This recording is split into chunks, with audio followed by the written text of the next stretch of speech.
कैसे कहेंगे हमको वैसे ही चलना पड़ेगा, ये हमारे देश के वर्तमान प्रधानमंत्री मनमोहन सिंह ने संसद के बजट सत्र में 2 बार कहा, 1 बार नहीं 2 बार कहा। और हर बार उन्होंने कहा कि हमारी मजबूरी है, हम क्या करें, हमने जहां से कर्ज लिया है उनकी हर बात माननी है। अब अगर ऐसी स्थिति हमारे देश में है कि हमने कर्ज लिया है तो उनकी हर बात माननी है, तो जो कर्ज देने वाले हैं उनकी बातें क्या हैं जो हमें माननी है। सबसे खराब बातें जो वो हमें कहते हैं मानने के लिए, उनमें से 3 बातें सबसे खराब हैं। वैसे तो सभी खराब हैं, लेकिन 3 सबसे ज्यादा खराब है। जहां से हम कर्ज लेते हैं वो सबसे पहले हमको ये कहते हैं कि आप अपनी करेंसी का कीमत गिरा दो। हमारी करेंसी है रुपया और अंतर्राष्ट्रीय करेंसी है डॉलर या यूरो डॉलर। तो वो ये कहते हैं कि डॉलर और यूरो डॉलर की तुलना में आप रुपए की कीमत कम करो। ये वो सबसे पहली शर्त लगाते हैं। अगर हम उनसे ये कहें कि हम ये नहीं करेंगे तो कहते हैं फिर कर्ज नहीं मिलेगा आपको। और हमारी सरकार की हालत इतनी खराब है कि बिना कर्जे के बजट नहीं बना सकते, बिना कर्जे के किसी को पगार नहीं दे सकते। तो जैसे ही वो कर्ज लेते हैं तो पहली ही शर्त मानते हैं कि रुपए की कीमत गिरा दो। मैं आपकी जानकारी के लिए एक छोटी सी माहिती देता हूं। जिस दिन भारत आजाद हुआ 15 अगस्त 1947 को, उस दिन भारत महाराज जी कर्ज मुक्त देश था। 15 अगस्त 1947 की तारीख में भारत देश पर 1 पैसे का भी कर्ज नहीं था। हमने सबसे पहली बार कर्जा लिया 1952 में, जब हमारे देश में पंचवार्षिक योजना शुरू हुई। दूसरा कर्ज लिया 1957 में, तीसरा लिया 1962 में, और 62 में डबल कर्ज लिया महाराज जी हमने। पहला तो लिया पंचवार्षिक योजना, तीसरी पंचवार्षिक योजना के लिए, और दूसरा लिया चीन से भारत पर जो हमला हो गया था उस चीनी हमले का सामना करने के लिए। इसी तरह चौथी बार कर्ज लिया 1965 में, पाकिस्तानी हमला हुआ और हमले से देश को बचाना है। 5वीं बार कर्ज लिया 1967 में, 6ठी बार लिया 1971-72 में, और उस समय भी महाराज जी 2 कर्ज लेने पड़े, डबल लेना पड़ा। एक तो पंचवार्षिक योजना के लिए, दूसरा बांग्लादेश बनाने के लिए। पाकिस्तान का हमला हुआ था 1971 में और उसका दुष्परिणाम बाद में बांग्लादेश रूप में आया। उसके बाद आगे कर्ज लिया 77 में, फिर 82 में, फिर 84 में, फिर ऐसे करते करते कर्ज लेते गए। 1991 तक हम जब कर्ज लेते थे तो उसका नियम यह था कि 2-3 साल 4 साल में 1 बार लेते थे। 1991 में हमारे देश में डॉक्टर मनमोहन सिंह जब वित्त मंत्री बने तो इन्होंने एक नियम बना दिया कि भारत अब हर साल कर्ज लेगा।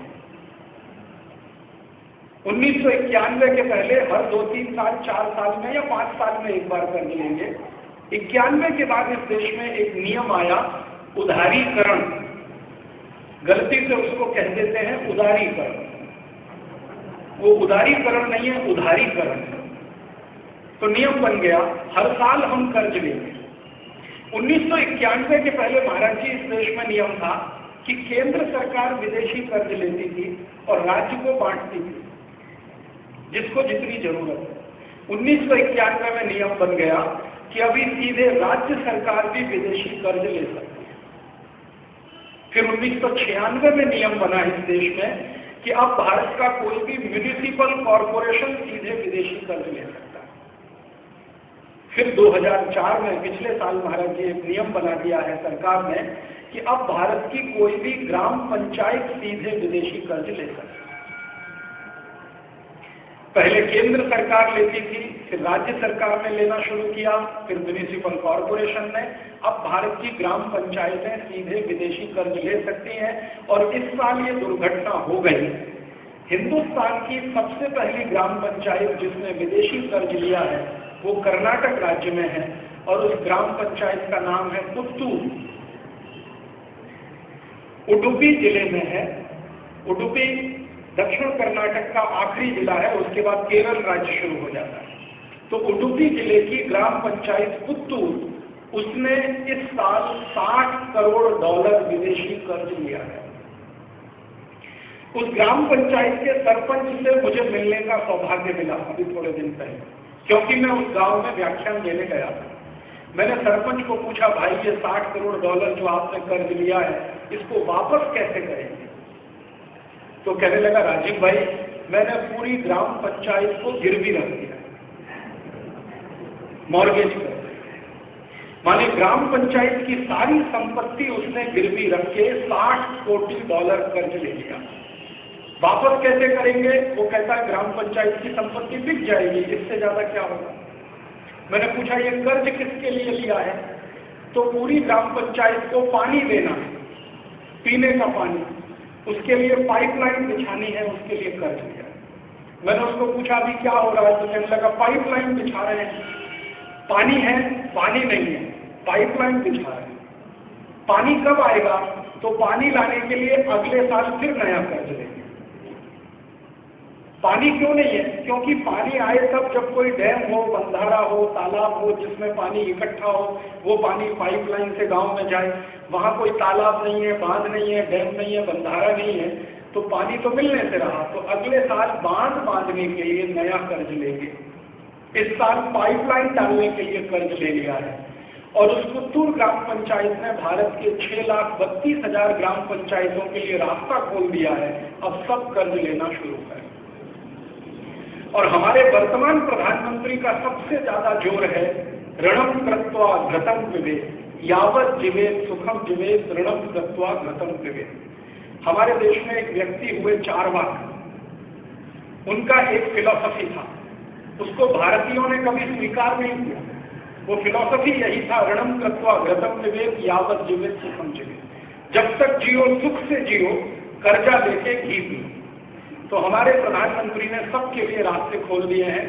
आप परिवार में हैं तो कर्जा लो, कर्जा लेके घर बांधो, कर्जा लेके कार खरीदो, कर्जा लेके क्रेडिट कार्ड रखो, कर्जा लेके शेयर बाजार में पैसा लगाओ, कर्जा लेके धंधा करो, कर्जा लेके कुछ भी करो।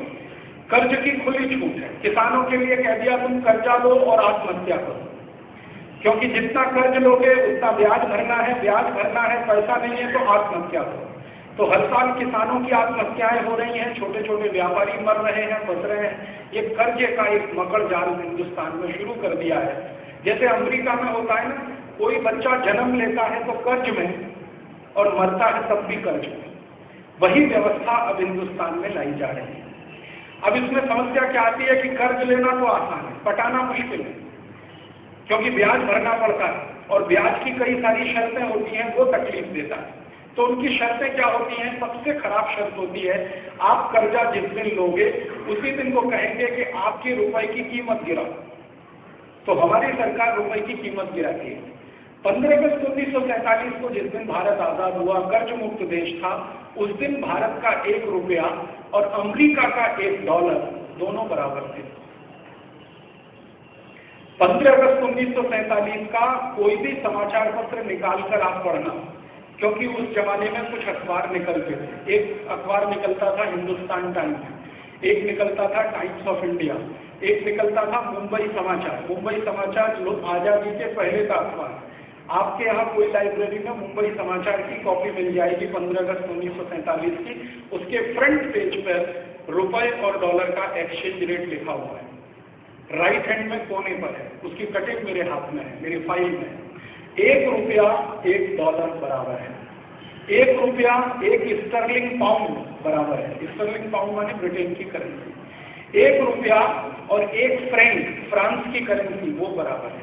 1 रुपया और 1 ड्यूशमार्क जर्मनी की करेंसी वो बराबर है। दुनिया में उस समय जितने भी बड़े देश माने जाते हैं उनका एक करेंसी और हमारा एक करेंसी बराबर है। कारण क्या है कि वो दिन तक भारत कर्ज मुक्त देश है, वो दिन तक हम कर्ज देने वाले देश हैं, लेने वाले नहीं। 15 अगस्त 1947 को भारत साहूकार था और भारत का कर्जा इंग्लैंड के ऊपर था 1732 कोटी स्टर्लिंग पाउंड। 1732 कोटी स्टर्लिंग पाउंड हमारा कर्ज इंग्लैंड के ऊपर था, जो हमने उनको दिया था 1939 में दूसरा विश्व युद्ध लड़ने के लिए, क्योंकि इंग्लैंड के पास दूसरा विश्व युद्ध लड़ने के लिए पैसा नहीं था और हिटलर उनको मारने को तैयार बैठा था। तो हिटलर से इंग्लैंड को बचाने के लिए भारत के नागरिकों ने इंग्लैंड को मदद किया था और इंग्लैंड ने हमको वायदा किया था कि अगर भारत हमारी मदद करेगा दूसरे विश्व युद्ध में तो हम भारत को आज़ाद करेंगे जल्दी से। उस मदद के रूप में हमने एक